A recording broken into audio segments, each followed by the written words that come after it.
네, 안녕하세요 카가이 구독자 여러분. 네, 안녕하세요. 남현수입니다. 이호빈입니다. 네, 오늘은 르노 삼성의 대표 중형 세단이죠, SM6 부분 변경 시승 행사에 와서 시승을 하고 있습니다. 더 뉴 SM6죠. 네, 더 뉴 SM6. 최근에 중형 세단 시장이 많이 힘을 잃고 있는 것 같아요. SUV 인기에 밀려가지고. 그죠. 힘을 많이 잃어서 현대기아는 신차들을 내보냈죠. K5와 소나타를 작년에 각각 출시를 했는데 네.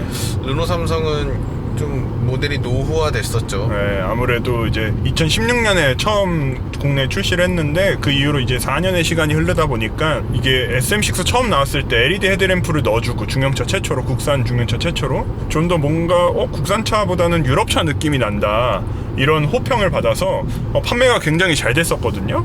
소나타 뉴라이즈 모델을 앞당긴 장본인이죠. 네, 현대자동차가 급하게 소나타의 페이스리프트를 내보내게 한 장본인이 바로 이 SM6입니다. 그래서 아무래도 이제 경쟁차들이 지난해 다 세대 교체를 거쳤기 때문에 아무래도 이제 SM6의 힘이 조금 부족해진 게 아닌가라는 생각이 들었는데, 때마침 르노 삼성이 SM6의 부분 변경을 출시했어요. 저희가 이걸 타보면서 직접적으로 볼 건 이 SM6 부분 변경이 시장에 과연 먹혀들까에 대해서 한번 얘기를 나눠보려고 합니다.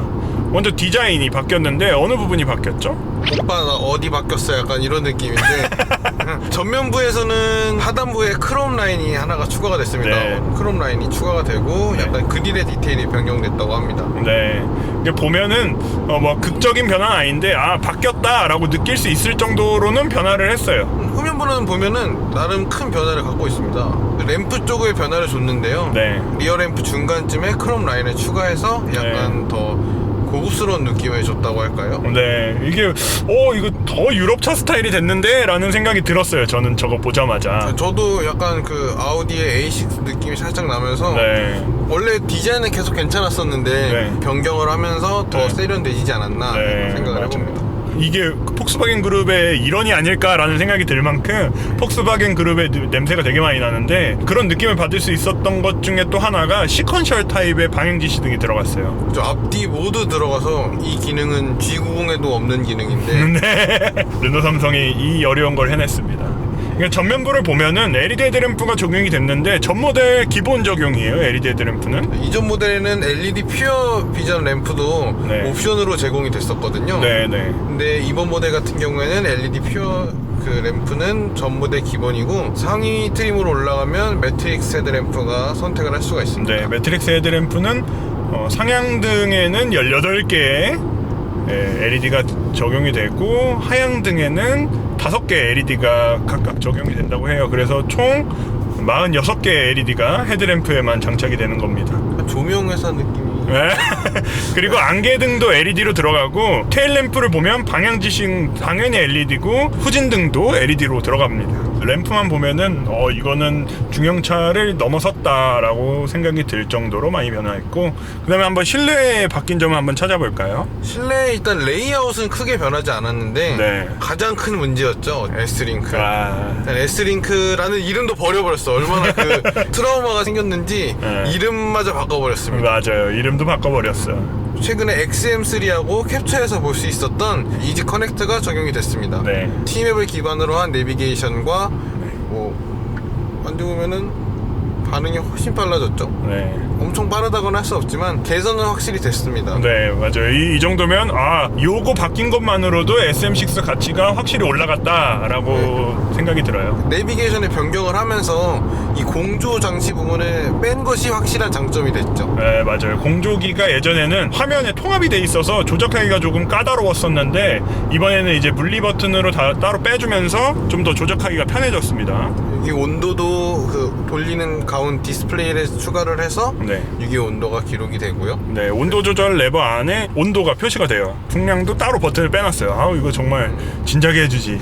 근데 풍향은 누르면은 또 화면에 아직은 뜨죠. 조정은 해야 됩니다. 네, 이게 풍량 버튼을 누르면 화면에 이렇게 뜨게 되는데, 화면에서 눌러서 방향을 정하게 되는.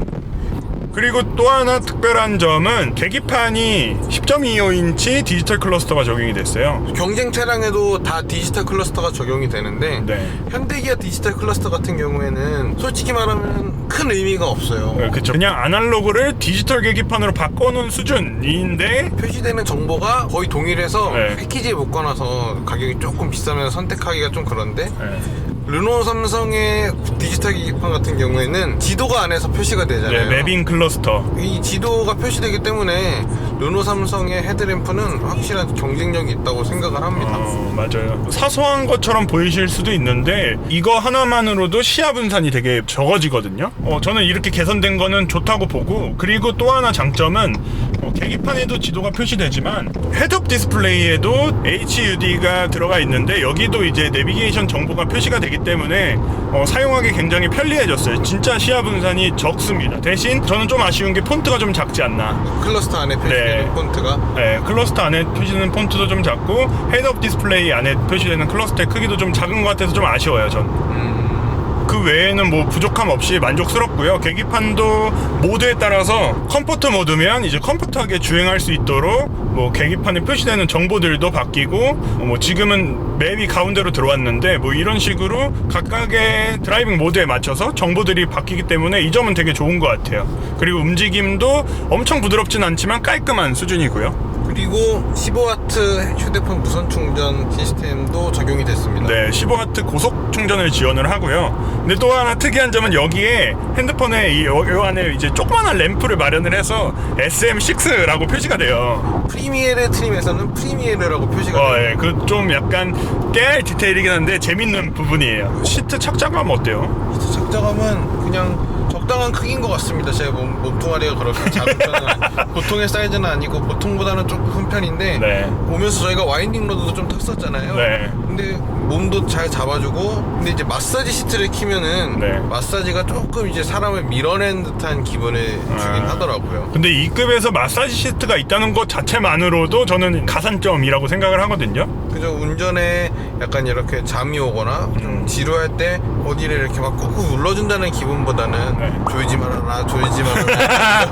이런 느낌이 야, 좀 잠이 안 된다 뭐 이런 거. 그리고 여기보다 지금 저희가 타고 있는 트림은 아리 트림인데 여기에 이제 프리미엄 나파 가죽 시트, 퀼팅 나파 가죽 시트가 적용이 되면 좀 더 가죽의 질도 좋아지고 퀼팅 무늬가 들어가서 뭐 홀딩력이 더 높아지는 것 같아서 좋더라고요. 그 카멜 색상을 선택할 수 있던데 아까 봤는데 색깔이 굉장히 이쁘더라고요. 맞아요. 그 색깔이 정말 매력적이었고, 주행을 하면서 많이 신경 썼다고 했던 게 정숙성.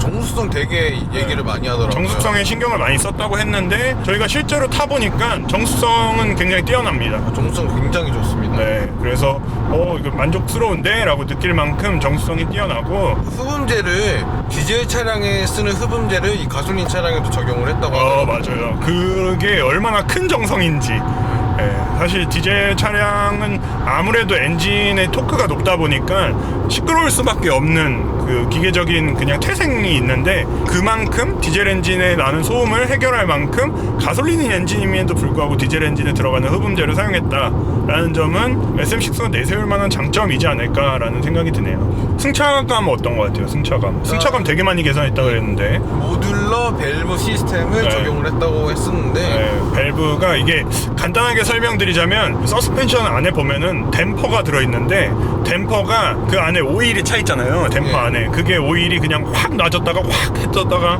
확 조여졌다가 확 잡아졌다 이러면은 승차감이 갑자기 쾅쾅쾅 이런 느낌이 날 수 있는데 오일이 스무스하게 움직일 수 있도록 도와줘서 승차감을 개선했다라고 설명을 해줬어요. 그리고 리어 서스펜션에 들어가는 부시의 크기를 키웠어요. 부시가 뭐냐면 이 암 안에 들어있는 고무인데 러버죠. 그거를 이제 크기를 키워서 거기서 이제 잔진동을 상쇄시켜서 승차감이 좀 더 개선됐다라고 설명을 해줬는데, 사실 저는 극적으로 다가오진 않거든요.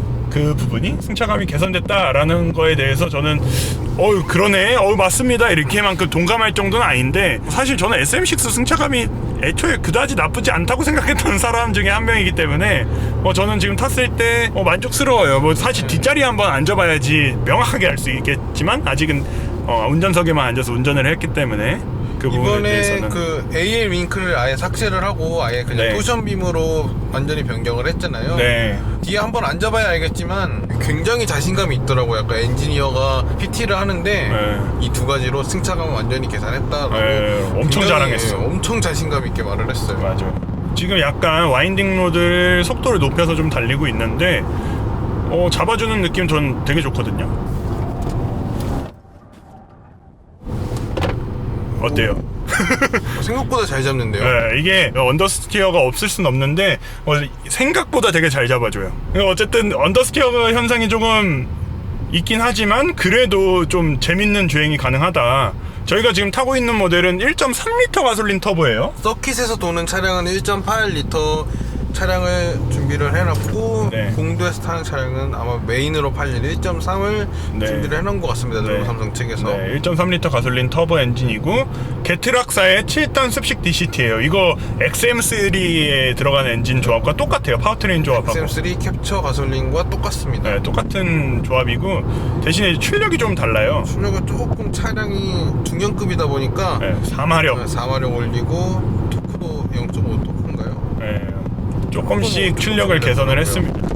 저는 XM3 가솔린은 타봤지만 그 부분하고 조금 다른 게 1.3L 중형차에 넣으면 힘 부족한 거 아니야? 라고 생각을 했는데 전혀. 그리고 그렇게 생각할 수밖에 없던 게 일전에 말리부에 트레이블레이저에 들어가는 1.35L 엔진이 들어갔었잖아요. 네, 뭐 힘이 부족하진 않았는데 걔는 또 이제 3기통이다 보니까 약간 맞아요. 소음이 조금 심했었죠. 네, 아주 소음이 없을 수 없죠. 3기통 엔진 특유의 그 엔진 음이 있기 때문에 그 부분을 소음이라고 느낄 수 있는 여지가 좀 있어요. 그거를 이제 3기통의 엔진음을 소음이다라고 느낄 수 있는 부분이 있기 때문에 아무래도 이 르노 삼성은 1.3L 가솔린 터보지만 4기통으로 구성을 했기 때문에 엔진의 그 MVH라고 하죠. 그런 부분을 잘 잡아낸 것 같아요. 그리고 그 유럽 탈리스만이죠. 르노의 탈리스만에 있던 폴 스티어링이 4륜 조향 시스템은 빠진 게 조금 아쉽긴 한데 뭐 그게 굳이 안 들어가도 될 것 같다는 생각은 좀 들기도 또 해요. 어차피 넣으면 가격만 올라가니까요. 네, 맞아요. 그리고 또 하나의 특징이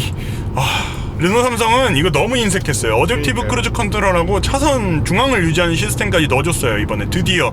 그리고 핸들로 왔어요. 그 버튼들이. 원래는 버튼이 뭐 여기 콘솔 쪽에 있었잖아요. 네, 똑딱이로. 이렇게 운전하다가 이렇게 해야 되니까 그게 거의 조금 사용을 안 하게 되죠. 뭐 네. 정차 대출발까지 지원하지도 않았고 네. 이번에는 이제 정차와 재출발까지도 지원을 하고 차선 이탈 보조뿐만 아니라 차선 중앙을 유지하는 기능까지 넣어줬기 때문에 드디어 뭔가 이 개비스콘 먹은 느낌이에요. 그래 이제 경쟁하려면 이런 거 넣어줘야지. 네. 아무래도 가격 얘기를 빼먹을 수는 없을 것 같습니다. 어쨌든 돈 주고 사는 차니까. 네. 가격이 얼마죠? 네, 이 차는 TC260의 알리트림의 이지 커넥트 패키지와 드라이빙 어시스트 패키지 그리고 19인치 휠이 추가가 됐는데요. 네. 총 합치면 가격은 3,413만 원입니다. 네, 이게 3,400만 원이 넘는데 이게 그러면은 제일 기본 모델의 가격은 얼마부터 시작을 해요? SM6의 기본 트림은 P2였는데 이번에는 P2 모델을 삭제하고 SE 모델부터 출발을 합니다. 가솔린 모델을 기준으로요. 네. 가솔린 모델 SE 가격은 2,450만 원입니다. 2,450만 원. 뭐 LED 헤드램프는 들어가고요. 네. LED 주간 주행 등 LED 방향 지시 등 그리고 크롬 라인은 없지만 LED 리어 램프도 들어가긴 합니다. 네. 제 생각에는 쓸만하게 트림 구성을 한다 손 치면은 한 2,700~800만 원 선이면은 딱 될 것 같아요. 3천만 원이 넘지 않는 선에서 구성을 하시는 게 아마 좋지 않을까. 중형 세단에서는 아무래도 3천만 원 안 넘는 게 만약에 3천만 원 넘어가면 이제 준대형 세단들이 눈에 들어오거든요. 그리고 이 경쟁력 중에 하나가 작년에 SM6 판매량을 견인했다라고 생각이 드는 엔진이 있잖아요. 그죠. LP 모델을 네, 동일하게 출시를 했습니다. LP 모델 기본 트림의 가격은 2,401만 원입니다. 2,401만 원. 예. 가솔린 모델보다는 조금 저렴하긴 하네요. 그죠. 가솔린 모델보다는 한 50만 원 정도가 저렴하다 볼 수 네, 있습니다. 파워트레인은 이전 모델과 동일하죠. 네, LP의 파워트레인은 이전과 동일한 2.0 LP 엔진에 탑재를 했습니다. 네. 그러면 이제 한번 정리를 해볼까요? SM6 부분 변경이 과연 성공할 수 있을까? 저는 괜찮게 될 것 같긴 해요. 지금 원리 한 1,000대 후반 정도에서 2,000대 정도 팔리고 있잖아요. 예. 그래도 신체 효과가 있는 한 6개월간은 한 4,000대씩은 팔지 않을까. 그죠. 아마 르노 삼성 측에서도 그 정도를 원하고 있을 것 같습니다. 네, 4,000대만 팔아줘도 사실 지금 QM6가 워낙 잘해주고 있고 XM3도 거의 셀토스 셀토스를 이긴 적도 있으니까요. 네, 그만큼 잘해주고 있기 때문에 SM6가 한 3,4,000대씩만 받쳐줘도 르노 삼성 입장에서는 10,000대 이상은 충분히 찍을 수 있기 때문에 그 정도는 팔리지 않을까라고 생각을 조심스럽게 한번 해보게 됩니다.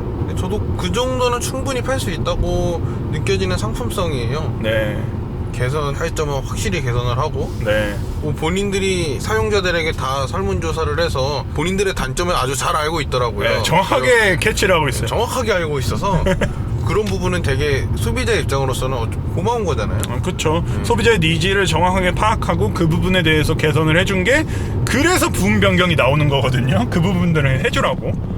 그 부분에서는 굉장히 잘한 것 같다는 생각이 들고 있습니다. 네, 그래서 저는 소비자의 그래도 선택을 어느 정도 받지 않을까. 네. 이전보다는 확실히 판매량은 올라갈 것으로 저는 보입니다. 네. 오늘은 SM6 부분 변경을 타서 한번 이야기를 나눠봤고요. 더 궁금하신 점 있으시면 댓글로 한번 남겨주세요. 그러면 다음엔 무슨 차를 갖고 올까요? 맞춰보세요. 다음에는 더 재밌는 자동차 이야기와 풍성한 볼거리 이러고 돌아오도록 하겠습니다. 여러분 보기 좋으라고 이렇게 선글라스도 썼는데. 그러면 다음에 더 재밌는 영상으로 찾아오도록 하겠습니다. 네, 다음에 돌아오겠습니다. 빠이빠이, 감사합니다. 안녕.